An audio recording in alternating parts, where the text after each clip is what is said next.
What's up, guys? I'm outside the gym right now. I just did 45 minutes of cardio and 30 minutes of sauna, but I just wanted to come on here and talk real quick about talking to one of my boys earlier, and he started realizing and talking about how distracted most men really are.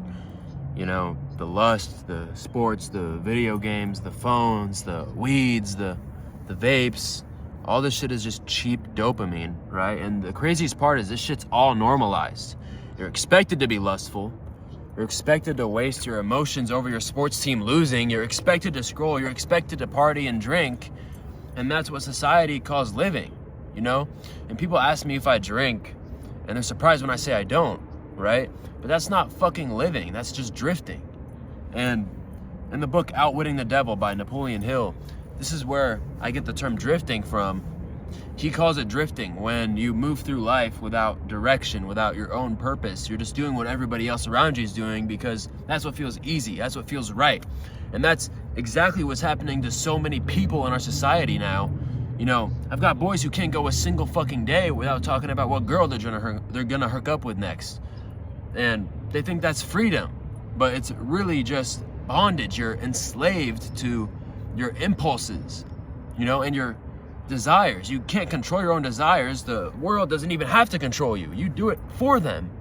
This just came to my mind right now. I had to pull out my phone again, but I was onboarding a new client the other day, and he vapes and he was video games and he has these bad habits, but I made him throw his vape out. I made him dump it in a water cup on the call with me. I'll put a clip up right here, but he told me he fell into the habit of gaming at night whenever he had free time instead of going to the gym. And I told him, bro, a lot of people that game, you know, I was never really a gamer myself. I always just, you know, went outside and watched things. But, you know, a lot of gamers have the discipline when it comes to leveling up their character on the game, right? You know, that it takes discipline to keep playing that shit every day and keep leveling up your character. But what does that serve your purpose? You're probably not going to be playing that game in 5 years. But you won't invest and level up your character in real life that is actually going to benefit you in the future. You got to redirect that energy, okay? You can redirect it towards something meaningful. Just like I was talking about, there's sex transmutation. I was talking about this on my story. Sexual transmutation, your sexual energy is the most powerful energy a man has. Napoleon Hill talks about this in Think and Grow Rich, and if you're able to transmute that energy into your work, into your purpose and the meaningful things, then you are unstoppable as a man. Because you can't fight lust. You can't fight it. But what you can do is you can transmute the energy that you get from it. You can't outrun it. Or you can outrun it, but you can't fight it. You can't fight lust. Every man that's tried to, Samson, Solomon, David, they all succumb to lust. I think I said that shit wrong, but whatever, who cares?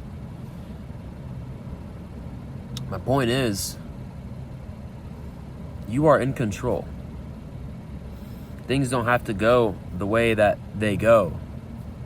You don't have to let things just unfold. Your personality is your personal reality. I talk about this all the time, and the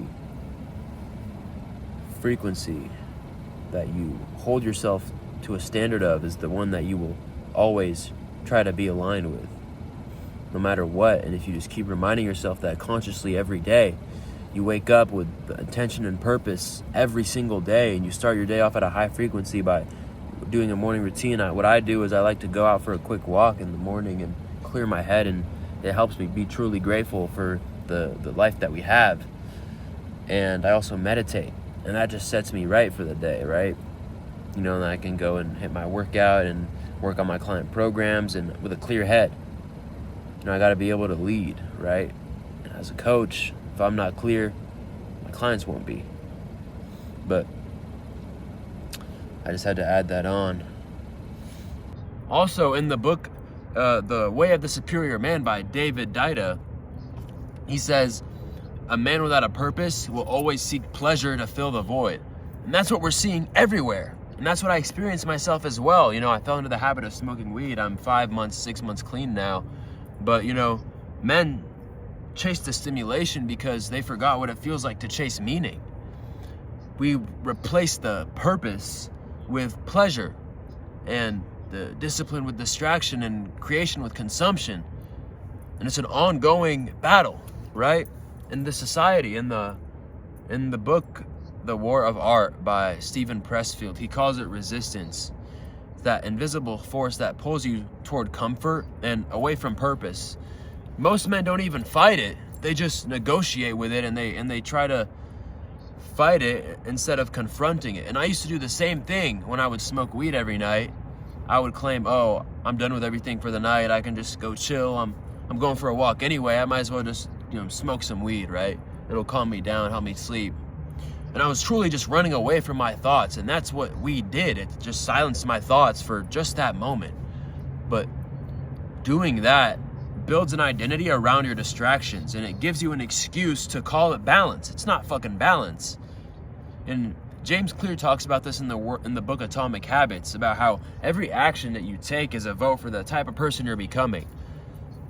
So every day, if you choose lust, comfort, cheap sources of dopamine, you're voting to become a weaker version of yourself. Every day you choose discipline, purpose, and stillness and resilience. You're voting to become a man of substance.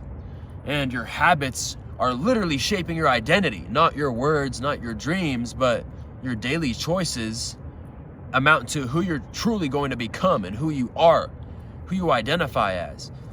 And when you bear the fruits of your labor, and your labor is nothing but useless, quick gratifications, or you constantly succumbing to that thought, that immediate desire, then where's your future headed, right?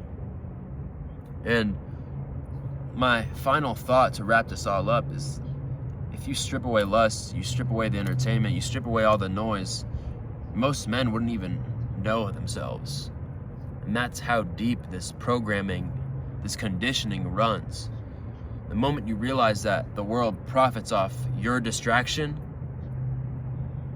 that's when you can realize it. Because the man who masters his intention masters his reality.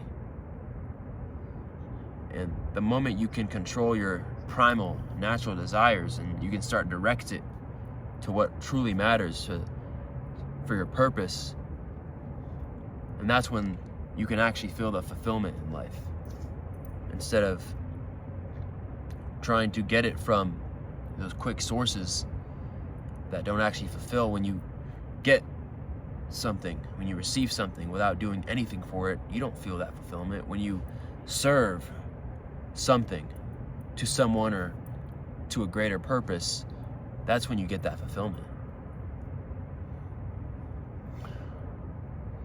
So man, if you watch this and you feel it in your heart that it's touching you, and you're still watching it right now, then this is for you. You can change. You're not tied to the person that you are now, the person of your past, the person that you were programmed to be. You're not tied to that. It's all up to you. What you do now and moving forward is all in your control. You don't have to complain about your situation. You can take action. You can do what's required to change your situation. All right, boys. See you later. Just wanted to get that off my heart, my head.